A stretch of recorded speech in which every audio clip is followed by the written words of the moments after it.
It's that time of shopping madness and family sadness. And it just wouldn't be Christmas without someone trying to recapture the bright, happy, warm feeling of their childhood, which is the plot of the movie in this revisited episode of the Ben Affleck Christmas classic, Surviving Christmas. And while reindeer games may be superior,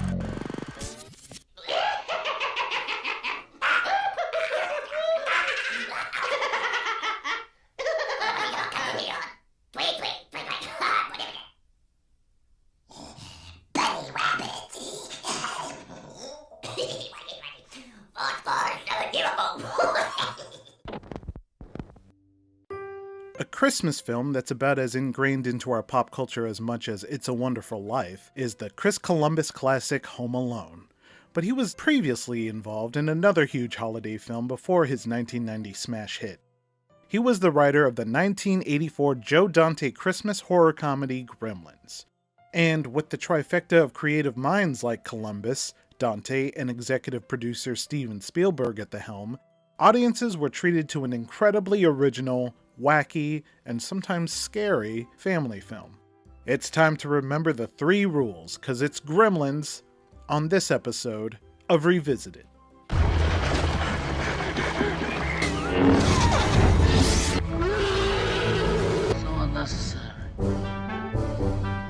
Gremlins is one of those movies where it's a simple, straightforward story that gives the impression that there's a ton of lore behind it, but it isn't truly necessary to explore, like Terminator or Alien, and it would be hard to explain anyway. When you sit and think about it, the 3 rules of the Mogwai don't logically add up. If you're not supposed to get them wet, are their eyes and mouths dry? What about snow? What if the dog licks it? How long after midnight are you clear to feed them again? Is there a time limit? It's variables like these that they actually parody in the second film. Okay, wait. What if one of them eats something at 11 o'clock, but then he gets something stuck in his teeth? And then after 12 o'clock, it comes out. Now, he didn't eat that after midnight. The beauty of it is it doesn't even matter. It's all vague mysticism. It's all fantasy logic. The charm of Gremlins is it's a Steven Spielberg story of wonder that devolves into chaos. And the fun of it all is just to see how much things these creatures can wreck. It starts intriguingly enough with a traveling inventor in Chinatown. He's attempting to sell his new invention to an old shopkeep when something catches his attention. All we hear are the adorable high-pitched murmurs of a little critter and only see a blurry silhouette. The inventor is spellbound and wants to buy it, but the elderly shopkeeper, Mr. Wing, refuses and cryptically warns against it. His grandson sells the critter behind his back and tells the inventor 3 rules that are incredibly important for owning the critter. Keep him out of bright light, especially sunlight that's fatal to him. Don't get him wet, and don't ever feed him after midnight. Right off the bat, you're thinking, why? What happens? The other fun of it all, and the suspense, comes from discovering what happens. It's like when you learn that the xenomorph's blood is acidic in the original Alien, and how the facehugger uses a host to hatch a baby. Enter Kingston Falls, the fictional small town that might look somewhat familiar. That's because in a year, the town set of Kingston Falls will be repurposed into Hill Valley in a little film called Back to the Future. We get a small preview of our townfolk that may or may not get terrorized later on. Then we meet our protagonist, Billy Peltzer, played by Zach Galligan. He's seen trying to get his car running, but to no avail, and this starts the running motif of the movie series. But more on that later. When we get to the bank, we meet the only person to rival Gizmo's cuteness in this movie, Phoebe Cates, playing Kate. Even though these two aren't explicitly in school, Billy and Kate have a kind of tension of high schoolers who have crushes on each other. Kate's even got that edgy cutter thing going on.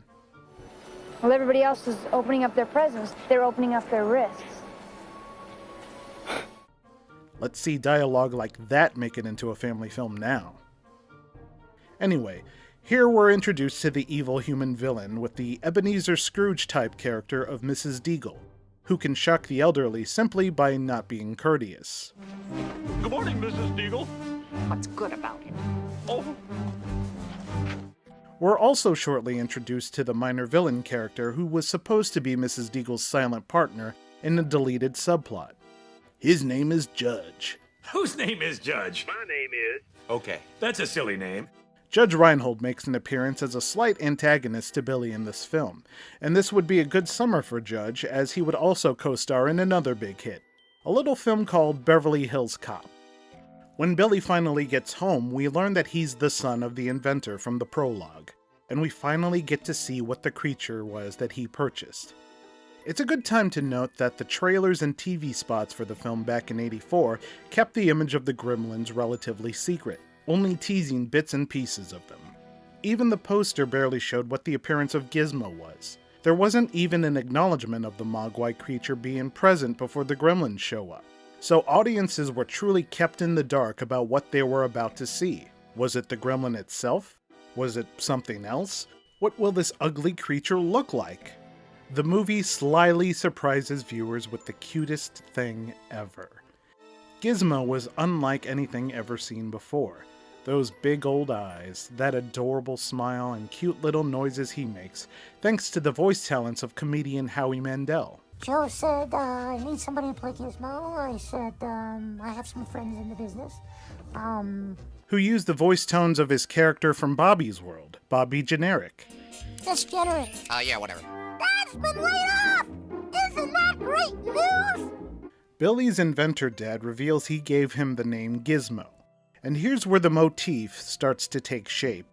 Throughout the movie, Billy's dad's inventions seem to work for only a few seconds before going completely off the rails. Actually, both movies have running gags of technology and machinery malfunctioning and going haywire. This is because the origins of the gremlin folklore were popularized by pilots in World War II. The legend was that any kind of technical malfunction you had in your plane was caused by gremlins in your system, something Billy's neighbor Mr. Futterman is constantly paranoid about. That's the same gremlins brought down our planes in the big one. Billy loves his new pet immediately, and let's be honest, who wouldn't? When he shows it off to a buddy, Pete, played by a young Corey Feldman, he attempts to hold Gizmo but accidentally knocks over a jar of soaking paintbrushes, which spills the water onto him. And now, we see what happens when they get wet. As a bunch of new Mogwai sprout from Gizmo, you'd think the more furry creatures the merrier. However, this new batch has a bad attitude, and a much more chaotic energy to them. One night, they trick Billy into feeding them after midnight. Gizmo is equally unaware, but still opposed to it. I would be too. How could Billy just feed them a huge full plate of drumsticks? That was probably for a holiday party or something. Now we see what happens when they're fed after midnight. Once the cocoons hatch and the gremlins escape, all bets are off, and Kingston Falls would never be the same. Gremlins, although written by Chris Columbus, was originally intended as a hard R-rated horror movie. The Gremlins were less playful and more vicious. At one point in the movie, Billy's mom fights off the Gremlins as she's the first to encounter them. In Columbus's first version, she actually gets killed, with the Gremlins chopping off her head and having it roll down the stairs. He also talks about a scene he wrote where the Gremlins pop up at a McDonald's, eat all the people, but leave the food. Maybe that's why BK made the final cut, because that shit doesn't happen with the king. It was when the script came across Steven Spielberg's office at Amblin that it began to change. He bought the script and met with Columbus. Spielberg wanted to make the movie more audience-friendly, so it was brought down from a horror film to a hard-edged family film. What sealed the hook was Spielberg's idea that Gizmo should not transform with the rest of the Mogwai. In fact, Gizmo was originally intended to be the head gremlin. Spielberg would hire Joe Dante off the strength of his previous films, The Howling, and ironically, the Jaws clone Piranha. Dante was a fresh face from the Roger Corman School of Filmmaking, and an absolute fan of the Looney Tunes. And this is where the movie gets its maniacal edge. With the Gremlins out in full force, they're beings with no discernible goal. They're not explicitly killer animals, or eating out of hunger. They just love to cause trouble and sport a healthy resentment to humans. They're the embodiment of chaos and act without inhibition. And they are constantly laughing at the madness they're unleashing with no regard for human safety. One of the highlights is the extended sequence where Billy's mom discovers, then fights off the Gremlins. She takes out nearly every one of them at first. She catches one in a blender, straight up stabs one multiple times. It even lives long enough to suffer. Then the part that every kid loved, she shuts one in the microwave and blows it up. By the way, this film is rated PG. It was this movie, this scene, that gave the ratings board the call to place a medium rating in between PG and R. Additionally, there was an extremely dark story that Kate tells about her dad dying horrifically on Christmas that made her hate the holiday. This scene was also brilliantly parodied in the sequel with a strange Lincoln's birthday speech. Something terrible happened to me when you were on Lincoln's birthday. These scenes, coupled with the sacrifice scene in Temple of Doom, where a man gets his still-beating heart ripped out, had parents up in arms about what passed for age-appropriate content. And thus, thanks to Steven Spielberg, we have the PG-13 rating, where most blockbusters now reside. The special effects for this movie was done by Chris Walas. Walas worked on Piranha with Dante, and would go on to become a creature designer for Return of the Jedi right before this. So when Dante needed someone to figure out how to make these creatures come to life, this was his go-to guy. Ironically, they malfunctioned all the time. According to Zach Galligan, it could take up to 8 hours to repair a small mechanism of the puppets. The crew especially had disdain for the small Gizmo puppet. There was a bigger one they used for close-ups, which they could fit more wires and parts in, but the small actual-sized one malfunctioned all the time with such a small shell and so many wires and parts crammed into it, so it could have the range of movement and expressions. In fact, whenever the tiny Gizmo had to act opposite his co-stars, there could be as many as 15 crew members just off camera that ran the puppet. Joe Dante has said that the torturing Gizmo scenes were a big stress release for the crew since they hated the puppet so much. Despite being a huge hit upon release with a 12 million weekend, and growing its numbers in the subsequent week, the film actually never made it to number 1. This is because the movie had the misfortune of opening opposite Ghostbusters in the same weekend on June 8. The movie would be one of the biggest hits of '84 with 148 million worldwide. And, as you can guess, there was a ton of merchandise. Even Gremlins cereal. And if you were a big hit with kids, you had your own cereal. 1990 finally saw the sequel released with Gremlins 2: The New Batch. Joe Dante returns, but the creature effects were now done by Hollywood legend Rick Baker. The puppeteering technology advanced, and they were able to do so much more. And they did much more. The Gremlins had more distinct individual characteristics to them, and Gizmo is even cuter than before. Thankfully, a sequel without the creative team hasn't been released. However, there has been an animated prequel set to stream on HBO Max in the future. Gremlins is not a plot-holeless movie, but it doesn't aim to be. But it is incredibly solid in plot structure, and it has that Steven Spielberg wonder and excitement, with a harder-edged horror tone to it, and flawlessly rode that line between family-friendly and horrific chaos. And isn't that what Christmas is about?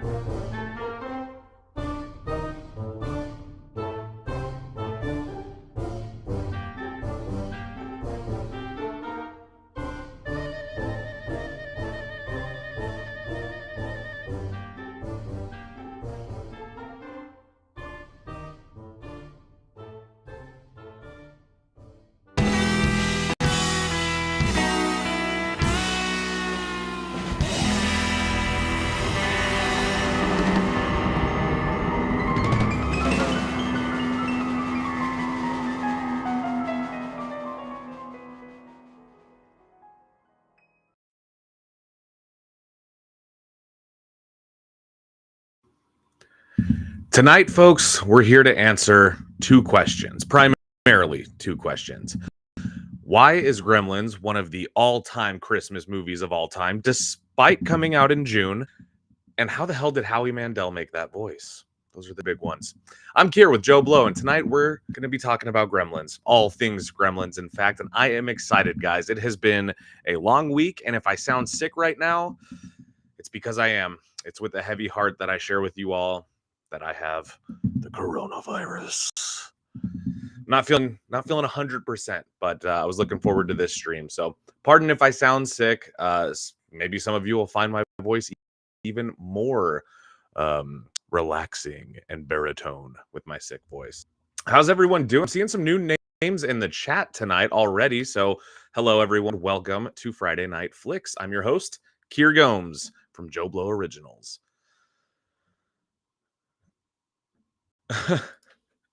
I'm seeing a lot of good history with this movie from all of you in the chat. I'm loving it. So for those of you that are returning, welcome back. And for those of you who are joining in for the first time, welcome to Friday Night Flicks. I'm excited to have you guys here. I'm going to put on some music. As usual, guys, let me know if it's too loud, if you can't hear it at all. But it's nice to have a little relaxing Christmas music in the background, you know, just a little something to kind of fill some of that dead air while we're on the air. Kind of gives me the urge to to give you guys my smooth radio voice. Darnell Leak, welcome back. Hello everybody. Hi. Thank you all for I think I'm gonna legally change my name to Joe Blow. You know, that way anytime anybody talks about Joe Blow, they're talking about me. You know what I mean? Hello, look, what an honor. We got Homer Simpson in the chat tonight, everybody. Woohoo! All right. Now, I'm going to take the time to get to your guys' comments. But before I do, as I stated at the beginning, we are going to be talking about Gremlins tonight. And I am particularly excited because this is far and away one of my favorite Christmas movies of all time. Yes, I do heavily consider this to be a Christmas, despite coming out in June. And these are all things that we're going to be discussing tonight. It's going to go down. Welcome back, everyone. Hip-hop legend, welcome back. Merry Christmas to you, you filthy animal. We got Mike Conway. Fellow Joe Blower, Mike Conway. How's it going, man? Thank you for being here. A yo-yo-yo, and I will see your yo-yo-yo, and a ho-ho-ho. A Merry Christmas. Okay, guys. Well, let me fill you what's been going on since the last time you saw me, which was 7 nights ago. I did unfortunately come down with what I thought was a cold. Unfortunately, it was the big one instead. But it was worth it, I think. I was on a business trip earlier this week, and this is going to make me feel kind of James Bondy, but I'm actually not allowed to discuss what happened. I am under embargo, but I have a video coming out, and I went on a little trip that I'm excited to share with a little movie that you might have heard of. So it's going to be fun. As soon as I'm allowed to, I'm going to share those details with you. But unfortunately, the trip, it came a case of the Rona. So here we are. And if you guys really want, if you feel bad for me and you really want, make sure you go pick up some merch, support us that way. Help cover my poor soul recovering. Corey Feldman dressed like a Christmas tree. Honestly, that sounds like something he would do at one of his rock and roll shows, like currently. Uh-oh, Ragnar says the frame rate is lagging. Hopefully, it's smooth on my end, so hopefully it's not your side.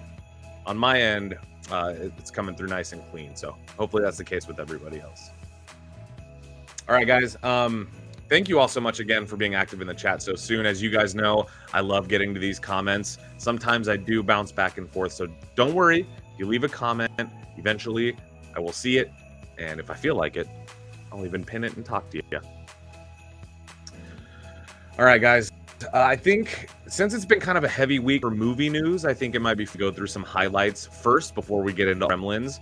And I do have a few fun surprises tonight, some things that we're going to talk about. But ultimately, there also is going to be a giveaway. And I think it's one that for you lovers, for those of you that love this time of of year and you love to represent the movies you love this time of year, we got something for you. Not to worry. Oh no, I'm hearing that it is laggy and I appear blurry. That's interesting. I'm seeing it nice and clean on my end. Laggy and low res. Okay, well, give me 1 second, guys. Let's see if there's something I can do. Yeah, you know, on my end, everything looks ship shape. I'm in 380p. I don't know what's going on with that. On my end, I'm showing 1080p, 30 frames per second. So everything on my end is nice and clean. I don't know how to troubleshoot that live on the air.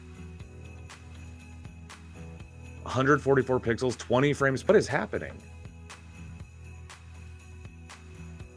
Give me 1 second, guys. Let's I'm getting only comments about the resolution of the stream, so it's making me concerned.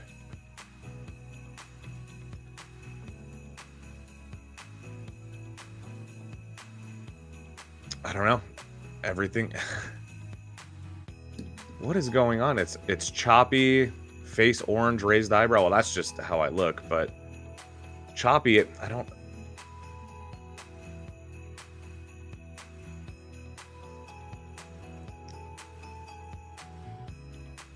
Okay. Well, hopefully this buffers out. We'll call it the AOL episode. Well, thank you for enjoying my voice. I don't know what's going on. Okay, don't worry. I'm just going to continue. I'm going to keep it going. Apologies, guys.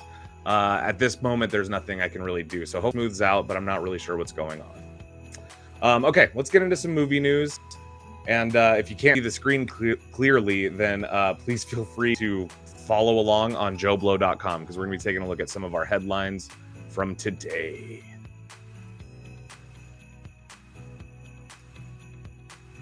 I'm committing to not getting in my head about the comments about fix that, but since I can, here we are.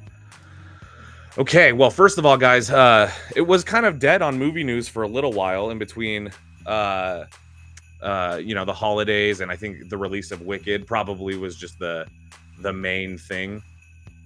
But this week we have some big stuff. One of the things that I was actually really kind of surprised by was this announcement that Malcolm in the Middle is getting a Disney Plus revival, kind of in the tradition of all of these revivals where, you know, they bring back classic shows and just catch up with the family that they followed years ago. And this kind of thing, this gimmick of bringing back shows that, you know, and then trying to make them fun again, sometimes does scream cash grab. And I know that's one of those kind of, inevitable things in Hollywood. As long as it'll make money, it'll get made. But this one I was excited about because Frankie Muniz was retired from acting. So he became like a NASCAR race. He's like a race car driver in Arizona. And I would imagine, the money doing that, it probably isn't comparable to starring in a hit TV show, but he's got to be doing okay. So I don't think he needs the money. I think the only reason he would have signed on to bring back Malcolm in the Middle to a streaming service is that, one, that means that the cast is all coming back, which is great, but it also means that the money must have been pretty good and the script must have been very good. Because I don't think you'd come out of retirement if you have a whole other career that you're focused on. I don't think you'd come out of retirement and commit that kind of time to something like this unless it was good. So I have very high hopes for this Malcolm in the Middle revival. And we don't know everything so far. But we call this a Christmas miracle here on Joe Blow. So that's one that got me really excited. That's kind of one of those shows that for me, like if I was sick home from school, like I would be today, feeling like garbage and watching TV, that's the kind of show that I would put on TV. It's that kind of just like nice, stay home from school, watch daytime TV, that kind of thing. Now this is also in TV land news, but this I thought was interesting just because what the hell are we doing? I don't know how you guys feel about Dexter, but at this point, I'm just amazed that they found a way to keep this going. I don't know what more there possibly is to explore or say with Dexter. So we've got a prequel series coming out called Dexter Original Sin, which is meant to be exactly what it sounds like, just the original goings on of a young Miami serial murderer. And then to couple with that, we have the prequel, and then we've now got this Dexter Resurrection spinoff. So briefly run it down the timeline. You had the terrible books by Jeff Lindsay. I don't know about you guys. I read those books, some of them, and I thought they were terrible. You have the show, which I thought was very good. I actually really enjoyed like the first bundle of seasons. I would say probably like season 5. Up to season 5 was probably very good for me. Then the show, kind of tanked. And then you notice in pop culture, the show is kind of seen as one of the shows with the worst series ending. I don't want to spoil anything for those of you that plan on seeing it, but this was years ago, back in like 2013. The show ended with essentially just a total phone-in, a total cop-out, a total anti-climb bullshit convoluted mess that stretched all of the rules of the universe and kind of dumped everything on its head. The fans didn't like it, myself included in that. And then what happened was years later, Showtime was given one more chance to fix it. They were given the grace of Michael C. Hall's interest in doing Dexter New, and it was going to be a 1-season finale to kind of retcon the final season and steer it into a new direction and clear it up. And that show started off very promising, just like the original one. In fact, the newest iteration, Dexter New Blood, started off that first episode. I was bought all the way back in on Dexter in a way that I hadn't been in years. I was kind of excited again, week to week. And then you get to the last 2 episodes, and in my opinion, the show completely shit the bed because it did exactly what I knew would happen. It couldn't commit, once again, to what it wanted to do with Dexter, so it tried to find a way to cop out and phone it in again.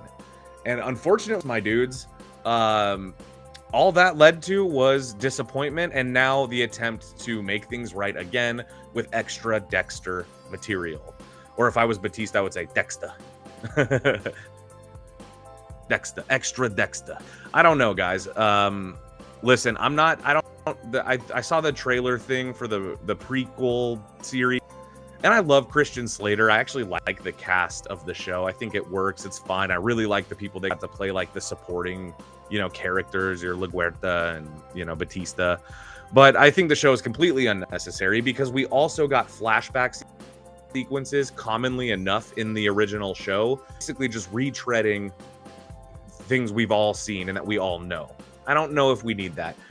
But then to slap us in the face with Dexter Resurrection, which supposedly is going to once again reveal that Dexter is not all the way dead. Okay, now they always find, I don't think that this is going to be him being all the way alive. I think this is going to be that spin-off we were all afraid of where his son is a killer.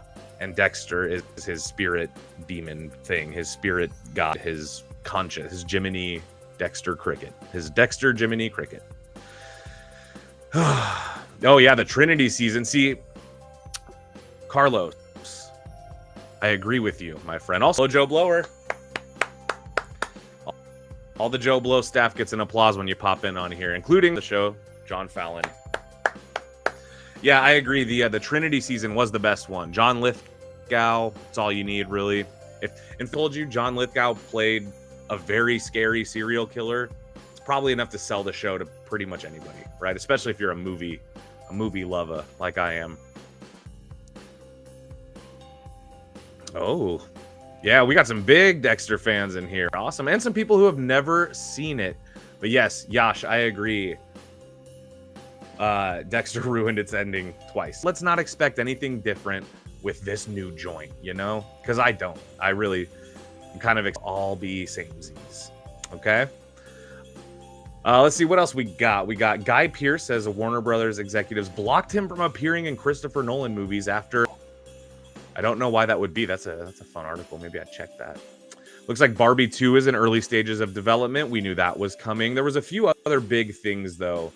Or at least big for me that I wanted to cover with y'all. Number one, look at that handsome face on that handsome thumbnail. Wow. Really wow. That's good. See some nice Boondock Saints articles.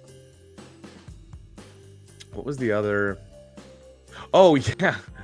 The other thing, so Disney continues to impress us all. This was one that, I don't even look for the article, I'll just tell you guys. This was one that I'll get to it, but Disney has once again announced plans to make a live-action version of another animated film. And we're going to talk a little bit about that because I got to tell you guys, I'm surprised that this keeps happening. At this point, I'm surprised that this keeps happening for two reasons. Number one, Disney knows that people don't like these live-action remakes. Like, they're aware because the vocal majority, anyway, when one of these things comes out, is all but boycotting these films. Nobody seems to like them or enjoy them. I, for one, don't bother watching most of them. Not because I'm not interested, but because here's the thing. I'm real. I can admit that not all of those animated Disney movies had any impact on me as a kid. I didn't love them all. I didn't watch Little Mermaid, the animated one, so I just wasn't interested in watching the live action one. You know what I mean? But they are bringing us a live action remake of Tangled, which, if you haven't seen Tangled, it's essentially a parody spin on Rapunzel, the story of Rapunzel, and it is surprisingly a very good movie. It's a movie that I care for a lot. I think it's hilarious. And a live action movie, to be honest, for once, I'm on board. I'm kind of excited, actually, because here's why. Listen, here's the difference between Tangled. There's two differences, and here's what they are. Difference number one is that Tangled is a little bit newer of a property, right? It's not like a classic from the 1950s that all of us grew up on and then was turned into just a shot-for-shot live-action remake, like we have seen with films from Disney.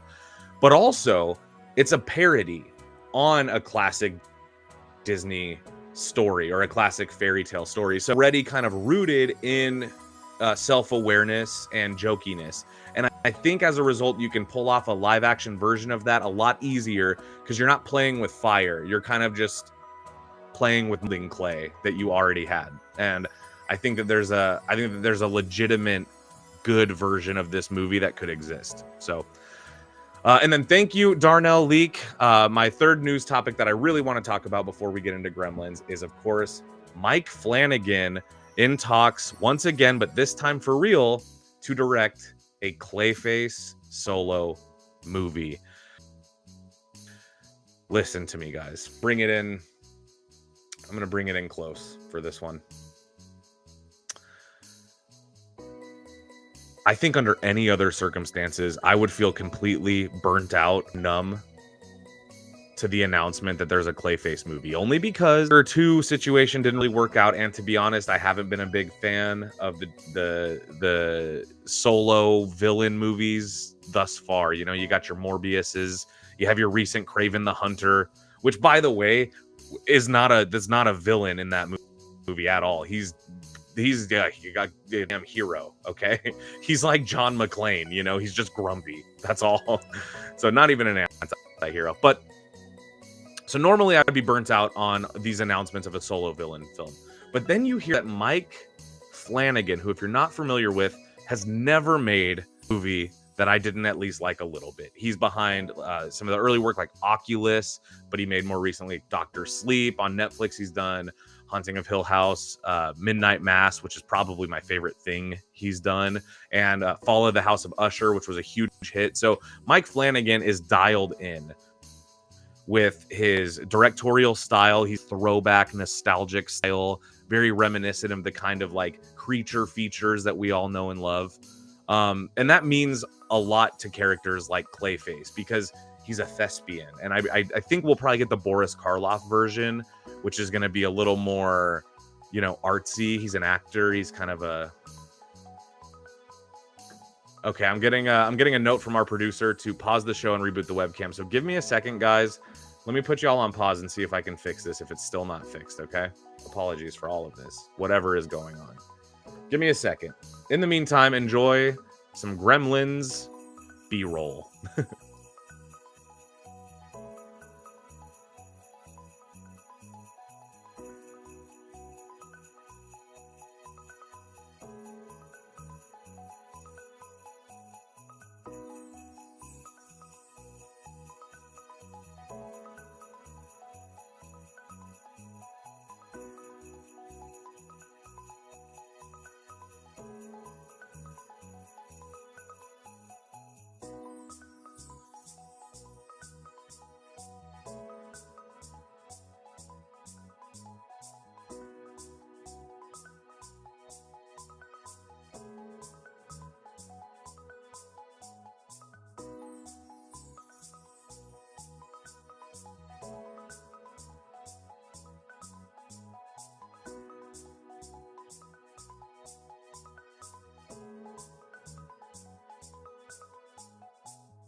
Hey, I'm back now. Hopefully better than before. I do see a comment that says I came back before today, but I think that was no. Can I get confirmation of the audience members? Am I in focus now? Is everything okay on your side? I'm still showing that everything looks good here, but I did a little reset. So hopefully, let's get a few comments to confirm. And I'm going to move on unless I get another note from our wonderful producers that it's not working. But it looks like I'm okay, looking good. I'm pinning this. Now I'm going to let you guys know how I fix this. I hit refresh. So I guess in the future, if there's something wrong, that's going to be our secret sauce. Audio sounds terrible.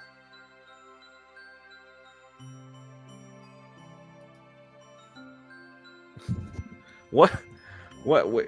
I can't tell if you guys are messing with me or not. Am I too loud? Am I not loud enough? Or hopefully. Okay, good. Okay, everything good. I'm moving on. I love you all, but we got to talk about Gremlins.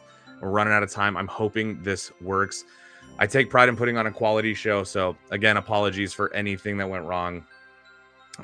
We'll do our best to avoid that next time. Thank you, everybody, for bearing with me. All right, let's talk about Gremlins. We'll get back into movie news later on. I want to talk about Gremlins. This is what I'm here for. This is what it's all about, guys. One of my favorite Christmas movies of all time, and probably one of my favorite movies ever made is Gremlins. This movie means so much to me. For a lot of reasons. And I think that number one is that this is kind of a movie we don't get these days. It's a movie that's the perfect blend of silly and a little bit bloody and gross and gnarly.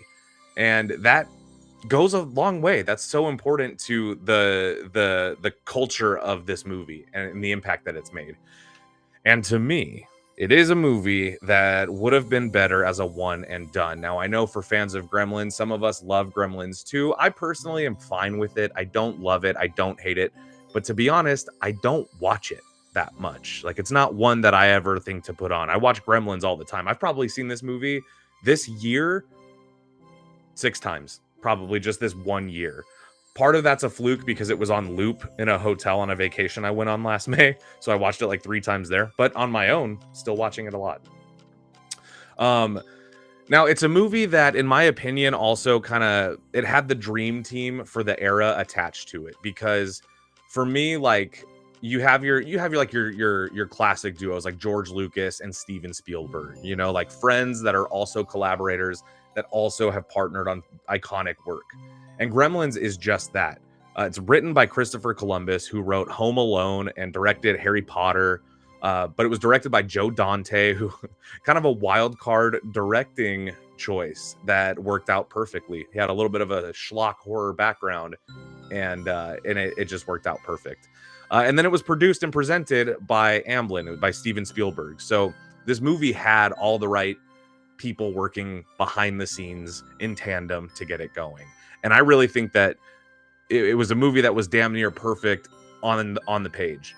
Then you add the cast of actors who are in front of the camera, and you have some kind of, you have like Zach Galligan, who is mostly just known for this movie, and Hoyt Axton, I think is his name, who plays his dad, who is only known for this one movie. I think this is the only movie he's been in. And then you have people that like Judge Reinhold and Phoebe Cates, who are legends thanks to Fast Times at Ridgemont High, and then for Judge Reinhold, everything else in the 80s. So to me, it's a movie that kind of has everything you want on it. It's like a perfect pizza. Like, whatever your favorite pizza is, it's like all your favorite pizza toppings put onto one and served perfectly hot and perfectly day old and cold all at the same time. So no matter how you like it, it's there. Yash says he's perplexed, which is a good word, hard to say for me. Perplexed by the appeal of Gremlins. I'll have to elaborate. Well, I will. I have a lot to say. Well, like I said, but between the perfect, in my opinion, cast and crew for this particular movie, I think that what the movie does is establish a cozy tone that you can kind of curl up with your family and enjoy this as a holiday movie, but also it's a horror movie. And if you show it to your kids at 6 or 7 years old, they might be terrified by these little freaky, greasy, slimy puppets, you know? One thing that I think sells the movie alone on being a classic is if you look at the work that went into the puppetry and the special effects and the practicals, these things hatching out of these gnarly, slimy eggs looks like it's out of Alien, you know? And the fog and the scene when they get in the swimming pool. It's a movie that has blockbuster appeal.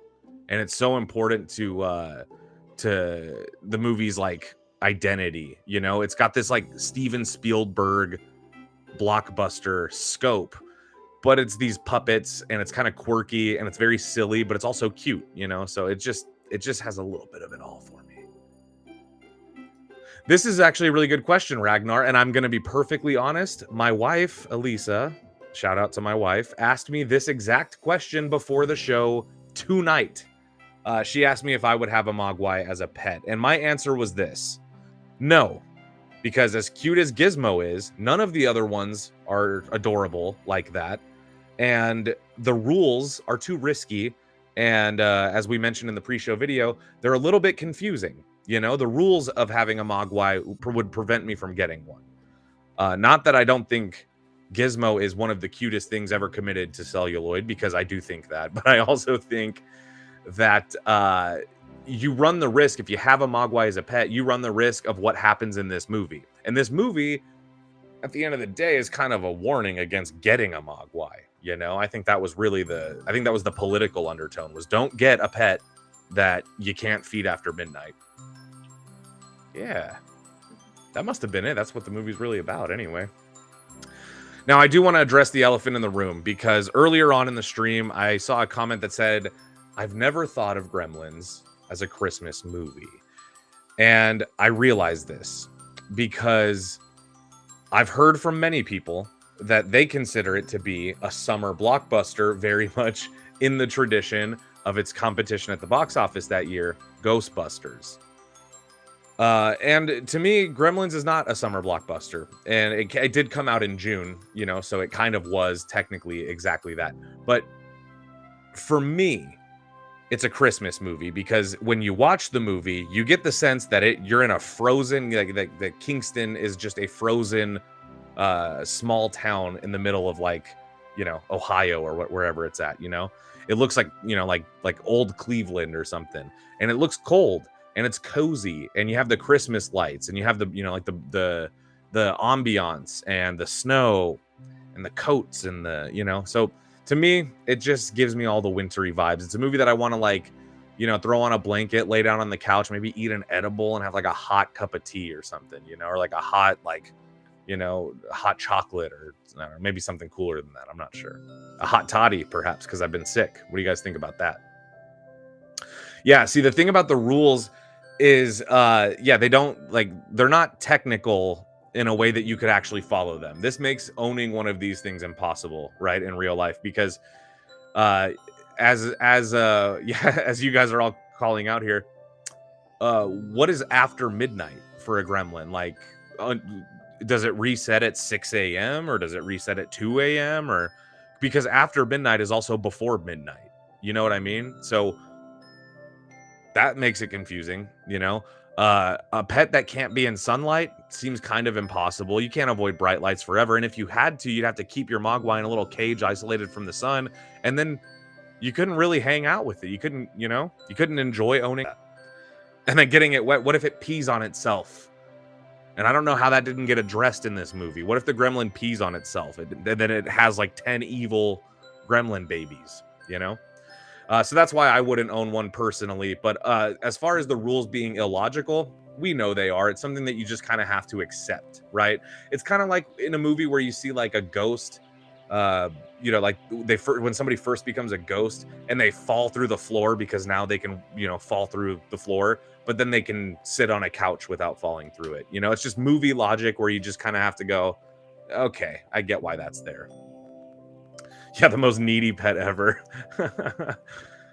They do, hip hop legend. They do confuse this, but they do talk about this in Gremlins 2, the new batch. That's where they kind of make a little bit of commentary on the fact that the rules don't make very much sense. You know. And Ragnar has a good answer. Maybe what this means is that you can't feed them after midnight until sunrise the next morning. Maybe. In fact, I think if I had to make up an answer in my headcanon, which luckily I don't, but if I did, I think I would take that as my logic. Yeah. So that's why I think this is a Christmas movie. It's also why I love it. But what if I told you guys that, in fact, this whole live stream has been a lie, a facade, a carefully crafted facade? Because according to Joe Dante, one Joseph Simon Dante. I don't know if that's his middle name. I made that up. Well, according to Joe Dante, Gremlins is not a Christmas movie. In fact, I have a clip, so we're gonna watch that. I'm so serious about this. I'm gonna pause the music, the lovely Christmas bells. Listen to this. This will blow your mind. This is from the behind-the-scenes making of Gremlins. If I tell you the ending, then you'll act like you know it, and it won't be as good. Okay. Now, it'll only take a picture will be out in a year. Yeah. Oh, about a year. No, I can't bring it out at Christmas. It's not at Christmas. Just bring it out at Christmas, then it's a Christmas movie. You hearing this? Well, because it's a Christmas movie, and then 2 weeks after Christmas, it's Christmas. That's old. It's better for summer, because in summer everybody's hot and sweltering, and they'd love to go see a picture that happens like this. Now, what an honest reaction that kid just gave. Like, bullshit, man. That kid was not buying any of that shit, man. Yeah, listen. Joe Dante didn't consider this a Christmas movie. He said, it's not a Christmas movie, so we're not going to put it out on Christmas. And if we do make it a Christmas movie, people will only think of it as a Christmas movie, and nobody will remember it after the Christmas season. But that, my friends, is where Joseph Simon Dante, again, I'm just kidding. I don't know if that's his name. That's where Joe Dante, though, was wrong. Because while he didn't intend or set out to make a Christmas movie, I don't know what to tell you. You set the fucking movie during Christmas. I watch it every Christmas. It's a Christmas movie. But where he was wrong is that people don't forget about this movie after Christmas. You can watch this movie on Halloween and it will scare you, or it'll entertain you. It'll make you laugh. It'll give you the cozies on the inside. And that's not exclusive to just the holiday season. Am I crazy? Or should we be allowed to feel cozy on the inside all fucking year? You know? Some of us have had a hard year. I personally would love to feel cozy on the inside constantly. Okay? So let me have my Gremlins. You know? Putting the music back on.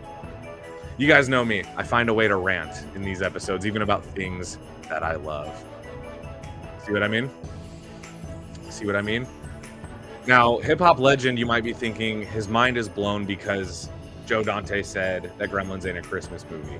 But instead, he's saying he's mind blown because he never thought about if a gremlin peed on itself. Oh, yeah. Yeah, the dog, let's throw some respect on it, hip-hop legend. The dog's name is Barney. Okay, and what was Miss Deagle? I think Miss Deagle is the Karen whose dog gets, or whose snowman gets destroyed. Look, we got Jolie's Pool with the fact check here coming in clutch. His name is not Joseph Simon Dante; it's Joseph James Dante Jr. I liked my name better. My name for him was better. It was a lot more gooder, better. More gooder, better. Now, with Gremlins being, of course, a wonderful Christmas movie, which I've talked about, and a wonderful film in general, which I've talked about. If you need any more proof from somebody that's not just some bum on the internet like me, okay, that's not just Joe Blow down the street making his little videos, shouting at the sky about how classic this movie is. If you need someone else's word for it, I think we should take a look at something a little more interesting. And that is going to be the mass amount of Gremlins ripoffs that we have seen. Okay? Now, I went to Letterboxd because what better way to log movies and organize them in a way that makes sense than to do that? Look at this, okay? They gave us a comprehensive list here of the Gremlins ripoffs. Some of these I've never heard of, and I just want to kind of go over how hilarious and obvious some of these are, because they start with the ones that we know and kind of accept because of the cheese factor that we kind of like, right? We've got, of course, Gremlins, the OG. Look at this. Then we've got Ghoulies, Critters, Spookies, right? And some of these have various sequels. Critters and Ghoulies have sequels. We've got Munchies, which I've never even heard of.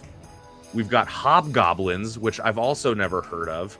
We've got Elves, Spaced Invaders, Troll, more Critters, more Ghoulies. We got something called Goobers. What is Goobers?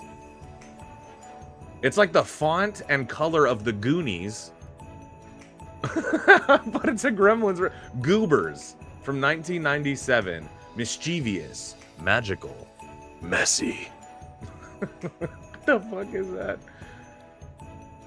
It looks like I could rent it on Prime. Maybe I'll check that out. Let me know if you guys want me to bite the bullet and watch that movie and let you know just how good it is. Now, some of these I would say are not rip-offs or knockoffs, okay? Like Small Soldiers, we put respect on Small Soldiers around here. That movie's awesome, and it's not a rip-off of Gremlins, okay? They're toys that come... If anything, it's Toy Story for the cool kids, for the edgy kids, okay, of the 90s. Some more hobgoblins. Look at this one, guys. We've got one called Chubbies. Now, what they're doing is they're just finding adjectives or creepy, gross words and putting E's on the end of them to try to make it cute. Now, this one, the poster is revealing. Okay, that's a scandalous, scantily clat poster. So I don't know if I'm allowed to watch that one. But we got Chubbies, Goobers. We have Ghastlies.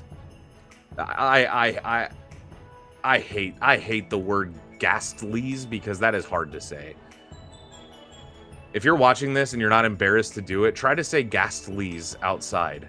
Or out loud. Try to like turn to the person nearest you and go, "Hey, have you ever seen Ghastlies?" That does not roll off the tongue. That's a stupid movie name. Sorry if anybody who worked on that movie or was responsible for the name of it is watching.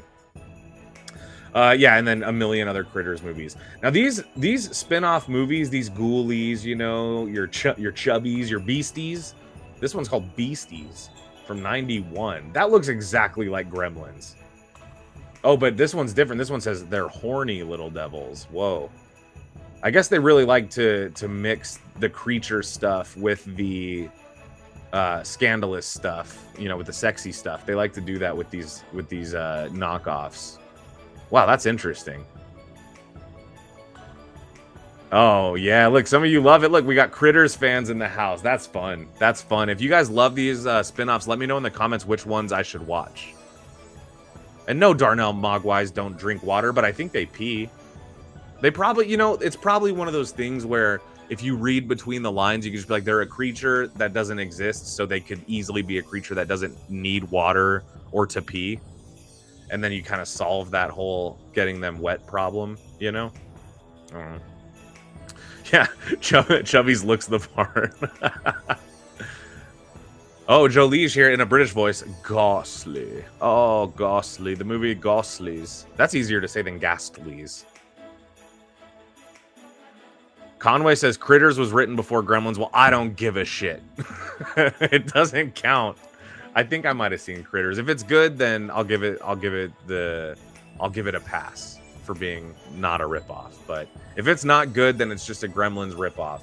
Okay? Because here's the thing. Written before is one thing, but we don't know what was written versus what was made. And if the movie was being shot after Gremlins came out, Gremlins for sure had influence on it, which kind of makes it a knockoff. You know, in my opinion. But I haven't seen it, so if it's good, then I'm just talking out of my ass. Maybe I should stand up so you can hear me better. Oh, that was good. That was good. I'm glad I said that. I'm not embarrassed about that at all. So stupid. Now, the other thing, guys, that I thought would be fun to look at is the some of the interesting alternative posters that Gremlins has had. And I don't know if you guys have seen these. Now, there's Gremlins like fan art and fan posters kind of everywhere. Okay, so Critters apparently is kind of good. Some of you actually really like it. Less limbs, way more teeth. Okay. And it's not in the same league as Gremlins, but not bad. Okay, well, I'll check it out. Maybe I'll check it out. Maybe I'm wrong. And you know what? I'll be honest, guys. Sometimes I have a little bit of a... little bit of a soft spot for bad movies and sometimes even knockoffs, you know, or parodies, you know. Okay, I wanted to show you guys some of the official alternative posters for Gremlins from back in the day, because something I recently have kind of taken an interest in is film posters, and specifically, like, you know, the good ones, the vintage 1980s kind of oil painting looking posters. And I think, in my opinion, one of the greatest strengths in any marketing campaign is a compelling poster to advertise your movie. It's so important, and to me, it's also cool. It's one of the few things that I still get excited about for new movies. You know, trailers are exciting still. It's really exciting when I see a new poster or character posters like the one sheets, you know, but like casting announcements and stuff now get kind of watered down by having new announcements every week. But posters, there's something official about that, where when you get that first poster, you know it's officially happening, you know, and that's what's exciting for me.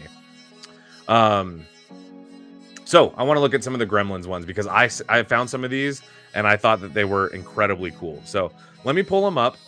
What I got to do is I'm going to go to IMDb and show them to you there, because IMDb is showing, you know, some of the official kind of artwork, and I don't want to just be putting fan art on blast, you know.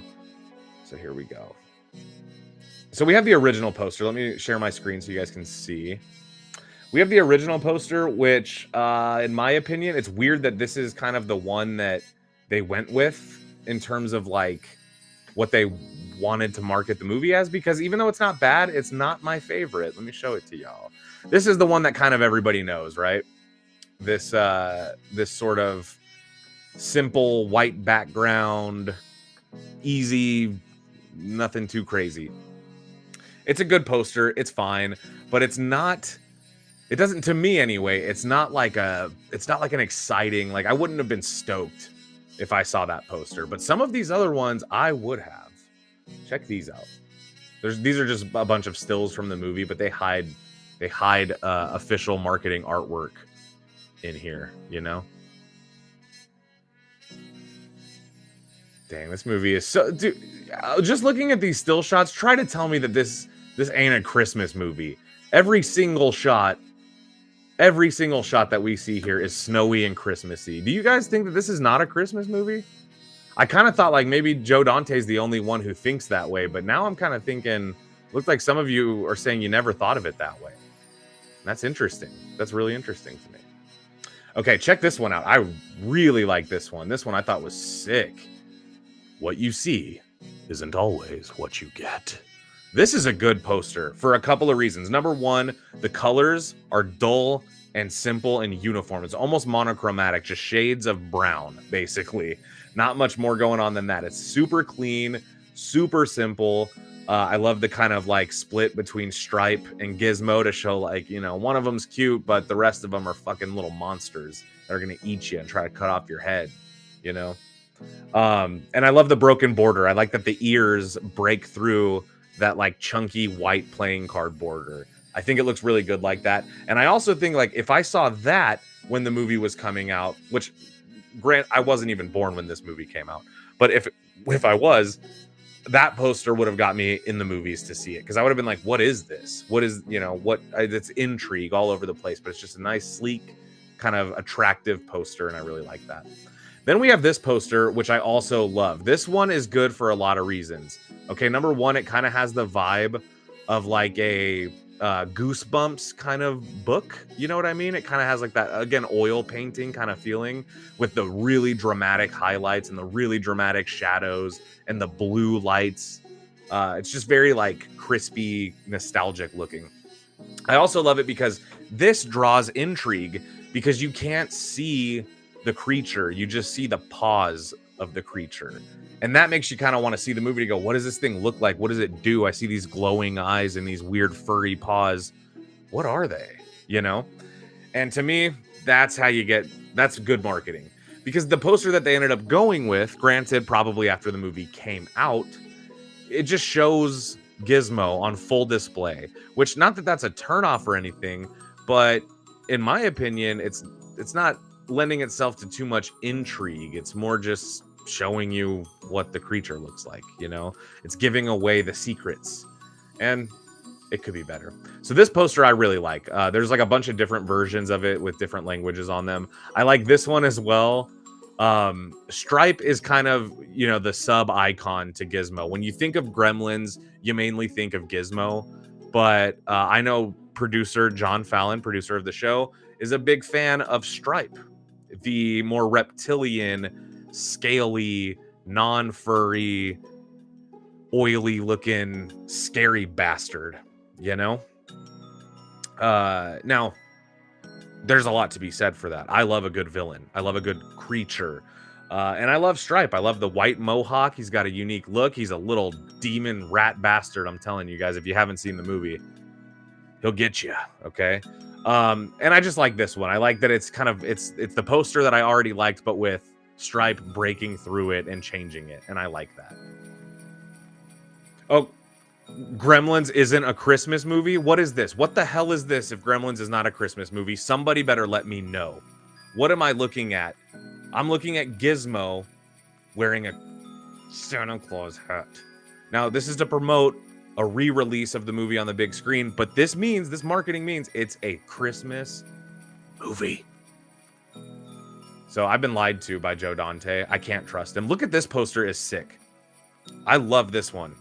This is the kind of shit that, like, I think this would go a long way. I feel like A24 is slowly going to come back around to this for, like, their poster designs, because they do keep getting minimal in, like, the elevated horror space, right?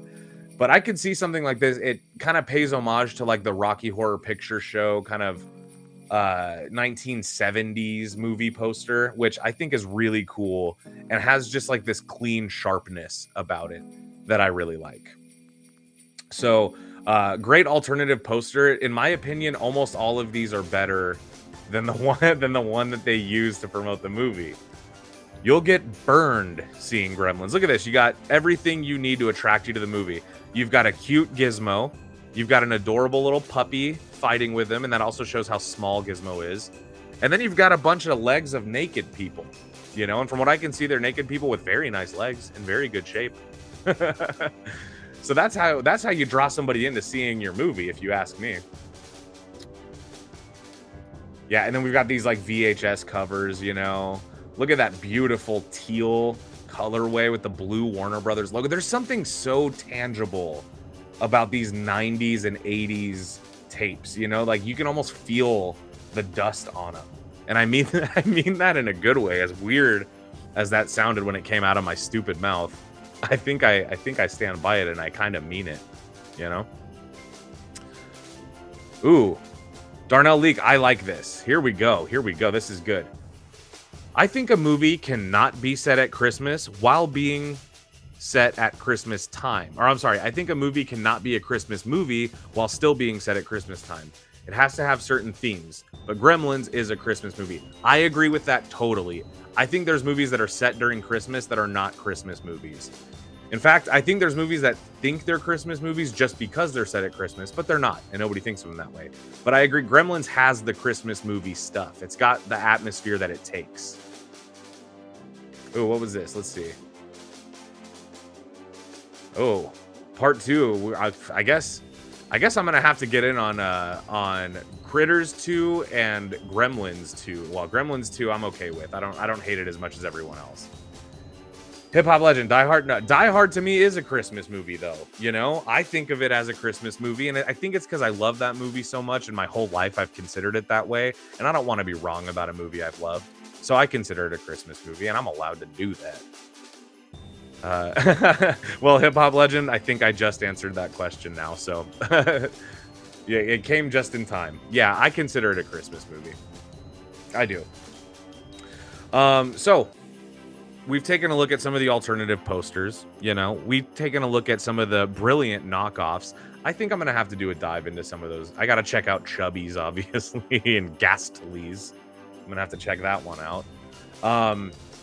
But what we haven't done is give back to you yet this holiday season. Now, tonight we're gonna be doing a giveaway, and I'm gonna be honest, in my opinion, one of the cooler giveaways we've done, but also I think I came up with a pretty tough question. At least this is something that you really got to be a fan of Gremlins to know, I think. Okay, so this special giveaway is going to go out to a special Gremlins fan who knows the answer to the question. Okay, here we go. I'm going to be giving away a Gizmo Gremlins tree ornament. Now, you guys might not know about this, know this about me. I am a big fan of an ornament. I like Christmas trees that have tons of ornaments on them, and I don't like when they're all one color, and I don't like when they're all uniform. I like when it's messy. I like when the ornaments are personalized. I like when you got a handmade one that I made when I was 6, right next to one that you got from your friend who went to Hawaii and came back with a souvenir. I like when a Christmas tree has character, okay? So to me, the Gizmo ornament is the ultimate gift. It's a tchotchke that I stand behind. In fact, I might have one of these. I might have a similar ornament on my tree already. So if you want to win this, if you also need to decorate your Christmas tree, all you need to do is be the first one to answer this question. In Steven Spielberg's cameo in Gremlins, what is he seen riding on? Now you have to be specific as you can be. First one that I see in the chat to answer this question correctly will win themselves the Gizmo ornament. Now, this is a nice piece. Like I said, I'm a big fan of Christmas ornaments. So personally, I would be stoked about this one. Maybe as much as a Blu-ray, you know, just for different reasons. All right, chat, let's get to it. I can feel everybody Googling now. Conway says he already knows it, but Conway, you're not allowed to enter, buddy, because you're an employee. But I'll tell you what, we'll give you a 20% discount. No, I'm kidding. I'm kidding. Oh, Cartoon Man. Now listen, Cartoon Man, you've won a couple of our giveaways already, so I'm going to have to say I'm going to give it to the next one that got it, okay? Hip-hop legend. It is the electronic wheelchair. Now, Cartoon Man, no hard feelings, but you've won a couple of our giveaways in the past, and I don't want to be shilling out free stuff to just one person, right? So, Hip-hop legend, it is the electronic wheelchair. Now, I have a picture of it if you guys want to see it. This is a behind-the-scenes photo of Steven Spielberg with a cast on his leg riding an electric wheelchair, and he was doing this at an invention convention. Say that 5 times fast. Invention convention. He just kind of just a foreground character, I guess. Not a background character, a foreground character. He just kind of is sitting in the bottom of the screen towards the end of the movie when Hoyt Axton calls home. So, hip-hop legend, congratulations, my friend. And thank you, as always, for being a loyal Joe Blow viewer. It really does mean a lot that I see you pop up in these streams and that you always comment and keeps it real. Now, if you want to claim your prize, which I hope you do because it's awesome, email producer John Fallon. That is arrow@joeblow.com. You're going to want to send him an email with your shipping information, okay? And not to worry, guys, for the giveaways, you know how it is on this channel. Keep tuning into the live streams. We're going to keep giving stuff away, and you'll keep getting chances to win free shit. Stuff that I want you to win, stuff that you want to win, so everybody wins. You know what I'm saying? Know what I'm saying? All right. So email arrow@joeblow.com, hip-hop legend, to claim your prize. Yeah, I used to give my email address out, but you guys couldn't figure out how to spell my name properly, so... Yeah, I love it. I gotta say too, I love how many people congratulate the winners of these giveaways. Thank you all for doing that and for being, you know, good sports about it all. Because even though it's free shit, so you know you should be a good sport anyway because it's free. I really appreciate the sense of community that we seem to build here with the regulars, especially those of you that tune in and regularly hype each other up and hype me up and Taylor and John and Tyler and Chris and all of our friends at the channel. It really means a lot that you guys do that for each other and for us. So I think the Christmas season usually makes me feel very sentimental. And I think this year, doing these live streams and talking to you guys every week, I think this year has been good for me. It's been therapeutic. And I've really grown to appreciate what we've done here so far. And I look forward to getting more people you know, here every week to check us out and relax with us. But really does really does mean a lot that you guys are so cool and so regularly here for us. So thank you. And before we bid you the merriest of Christmases, how about we plug some merch? Woo! It's merch time, baby. Now, listen, guys. You want to make sure you go pick up these designs, okay? Because in 2025, we're going to have new designs coming out, and you're not going to want to miss those. But you're not going to want to miss the vintage designs either, the OGs. So I say this every week, but if you guys are movie fans, but you don't necessarily like to be so obvious about it, or you like to be a little bit more tongue-in-cheek with the clothes that you wear, we sell graphic shirts that are movie referenced, that are only for the people that know the movie. So whether you want to advertise that you love Poltergeist, or whether you just want a shirt that looks really sick, we got you covered on both fronts. So go pick up a shirt, pick up a mug, you know, buy one for yourself, buy one for a loved one. It's Christmas time, buy one for me. You know, I'm always running out of Joe Blow shirts. You know what happens is I put them in the wash, and somehow I can't explain this. I'm not getting fat. It's just that my clothes are getting smaller, you know, or maybe it's the holiday season, putting a few extra pounds in the jowls here. You see that? I'm getting stretchy. Thank you, hip hop legend. I hope I feel better too. Thank you for saying that this is your favorite live show. Oh my god, thanks. That's amazing. Yeah, thank you. As I understand it, I should be feeling better soon, because I've had a very rough week, and I think the worst of it, hopefully, is behind me now. At least, for my sake, I hope that's the case. If you guys see me next Friday and I look even worse than I look now, pray for me, please, for the love of God. All right, guys. Well, apologies again for any technical difficulties on the show tonight. Again, we're going to do our best going forward to make sure that that does not happen. But we do have, I guess now, we discovered live on this show how we can fix it in the future. So I'm very proud of us, you know, very proud of us, as a matter of fact. And I hope you all have a wonderful Christmas. Feel free to leave a comment below what you're going to eat for Christmas. All families have different things. I personally think tamales are on the menu this year. At least I hope so. And yeah, I love you all. I wish you a very, very Merry Christmas. And I will talk to you next Friday. Good night.